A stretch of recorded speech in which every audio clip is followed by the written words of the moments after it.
Hello, everyone, and welcome to another brutally delicious podcast album metal review. In this episode, we are talking about the unholy Enthroned and their 12th new full-length album titled Ashspawn. This album releases at December 5th of 2025. Remember, the genre or subgenre are ritualistic black metal. And the label currently that Enthroned is signed to is Season of Mist. An amazing label. And for this glorious episode, we are filming it a few days early on the day of Ozzy Osbourne's birthday. So a moment of silence for Ozzy. We are rocking our Ozzy shirt. But let's go into the episode. So, I got some notes here because I wanted to give you guys my true, honest, raw opinion.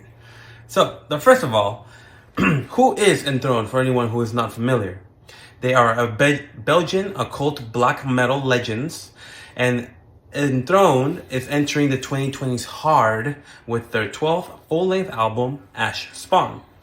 So, where does this album fit in their career? While this album can stand on its own, in comparison to their body of work, is it their magnum opus?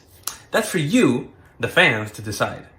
To me, the album is solid, but even compared to their first full length, you can see it's like night and day. If I had to give you a one-liner to sell you this album, it would be, it's solid for the death metal fans. But OGs of Enthroned might be missing some of that more occult elements that we have grown to love.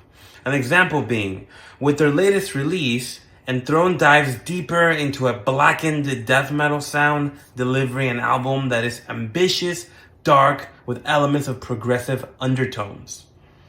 Now, as far as sound and style, let's describe the overall musical direction Enthroned chose for this album. The riff style was mainly tremolo, a lot of guitar pinch harmonics with strong melodies and dissonant chords. And I would really like to emphasize that the pinch harmonics in this album reminded me so much of Dimebag. It was actually interesting hearing the way the guitarist chose to write his parts. I was just like, damn, I'm not sure if I'm listening to Dimebag or not. Some of that was very similar to that. I thought it was really cool. Let's keep on going. The tempo of the album was mainly fast throughout the entire album, giving you more, again, of that death metal vibe, more than the traditional black metal. But there was a variance of mid and slow tempos in both intros and outros, as well as musical breaks and short stops to keep things pulsating. Very good use of dynamics. The band has definitely mastered dynamics. The overall atmosphere was very aggressive and dominant. In comparison to other bands, I would say that Enthroned's newest album is very standout in the fact that they chose to keep the same energy of just balls to the wall the entire time. As far as vocal and lyrics, vocal style was very true to death metal with some traditional black metal shrieks in between, and in some songs there was a good amount of layering done, and there was extra use of like chorus effects, gang vocals, and other types of vocal samples to create a more round atmosphere. The emotion was very aggressive. This album is perfect for working out, in my opinion, and lifting weights or doing anything that's high-paced. I believe this album delivers if you are more of a death metal fan or a modern black metal fan. You will not be disappointed. The lyrical themes that Enthroned chose for this album was that I could find, because some of the lyrics were not available for all the songs. It was talking about anti-religion, anti-God, and self-divinity, with the use of some of the phrases like "I am the judge," "I am the sin," "I give you leave to burn with me."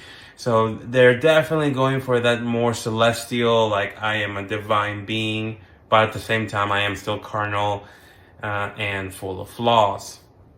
Now, let's focus on production and mixing you know we're gonna talk about it. As far as production is concerned, this is a very polished, modern black metal album. Clarity of instruments was decent, but I would have liked to hear the guitars more, especially in the solos. The vocals kind of took away from the instruments. The mixing could have been better with the vocals lowered a bit. The drums were definitely a standout piece, hands down to the drummer. Very solid. So yes, the drums were a standout piece from how clear the bass drums sounded without them being too clicky, so not a lot of trigger use was available, or they chose not to, which was a phenomenal decision in my opinion. To the clarity of the ride cymbals and snares during blast beats and mid-tempo grooves. There were moments throughout listening to the album that the snare didn't just sound like a machine gun, it actually sounded like a snare drum, and it was very powerful the way it was tuned. As a drummer, I very much liked that. The way the drummer, let's keep focusing on the drums, as you can tell, the drums are going to be a highlight piece here. The way the drummer executed his parts is very commendable. This man is a machine and a master of groove, dynamics, and flow. Almost every song, I found myself grooving along to each track, and the moments I was pulled away from this musical seance due to things I didn't like, the drums brought me back and kept me back to grooving along. So, does the production help or hurt the mood of the album? I believe the production is solid, but it does hinder the musical mood as the album is too produced and the vocals overpower the other instrumental or musical elements. Now, let's talk about some standout tracks, because every album has at least one or two or three songs that are just like, those are good songs, you know? As far as I know, there's no album that every song is a banger, but I mean, if you know some, comment down below. Now, the two to four standout tracks that I thought were solid was the title track of the album, Ashspawn, the second song called Ashen Advocacy, and the last one called Assertion. Now, let's go per each song and talk about it. Ashspawn. Drums come full force, mix of blasts and chops. They sound similar to Karak Angren, and this is again more for fans of death metal than black metal. Guitars really shine in this track. The ending was pure chaos. Drummer really outdid himself, really polished vocals, more death metal than black metal. So these are all the notes per each song, right? So they might repeat a little bit because it was just like, as I'm experiencing the song, I'm like, go, go, go, go, go. Ashen Advocacy, song number 2 that I enjoyed. There was a slow groove start. The snare had a kind of layering with a clap sound. That was very cool. And then they also added church bells, also very cool. Samples, and overall the sample plus the instrumentation just made the song stand out. To me, this was a standout song. I think this was like the top one of the 3. The song seems to dwell more into experimental sounds from church bells, moans of pain, wails, and samples, once again, that really just made the song stick out the most. It just added another layer to the track that throughout the rest of the album, you don't really see. So that, to me, is why this song is a standout track, and I highly recommend everybody check it out. And then lastly, Assertion. Now, the reason why, to me, Assertion stood out so much is there was a lot more tom fills.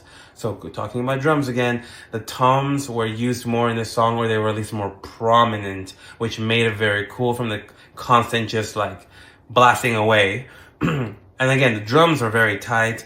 There were a couple moments where the vocals were whispered, and that created, again, that kind of seance type of vibe. That was very cool. That was more similar to like Enthroned in their Pagan Fire era. Again, the song was very groovy, and the ride bells were very solid. So, weaknesses and criticism, because nothing is perfect and there's always room for improvement. But let's be as fair and specific as possible. So, number 1, it was a repetitive sound overall. Pretty much the entire album more or less sounds the same throughout all 9 tracks. Again, the 3 standout tracks were kind of individualistic. They each had something that made them actually one of a kind. But for the most part, the album is pretty much the same sound-wise. Like, you could hop in and out randomly and be like, is this the same song? Oh, no. It's kind of like that kind of vibe. The length to me was just about right. It was about anywhere in the 40 to like 50 minute. It wasn't super long nor too short. I thought it was just right on length, no complaints there. Let's talk about the vocal production. I'm gonna say something that may be like, oh my god, right? Weak vocal production. What does that mean? At least the way I'm using it. The actual delivery of the vocals by the vocalist was top tier, no complaints there. The complaint, when I say weak, is how it was mixed. The production, I feel, hinders the album's overall badassness because it makes the vocals kind of too much. So it drowns out the guitars, the drums. Like you could probably not even hear a bass guitar at all, to be honest. So I think had they lowered the vocals or done some sort of different effect, it would have definitely made the song and albums stand out a lot more. And then lastly, again, it was a little overproduced in my opinion, but again, to each their own. So my final verdict for Enthroned's 12th full-length album, Ashspawn. Who is this album for? This album is for Enthroned fans in general, as well as death metal fans and anyone in the modern black metal category. This is another solid addition to the Enthroned library, and only time will tell how it performs because you, the fans, are the ones who determine. So, that being said, Ashspawn is a more true, blackened death metal album, and a reminder of why Enthroned remains a force in modern black metal. It may not reinvent the genre, but it delivers exactly what extreme metal fans crave. So the final score is 6.5 out of 10 skulls, or 3.25 out of 5 Baphomets. And with that, I leave you. Thank you. This is the original him, David Morales, signing off. Till next time, stay unholy, my friends.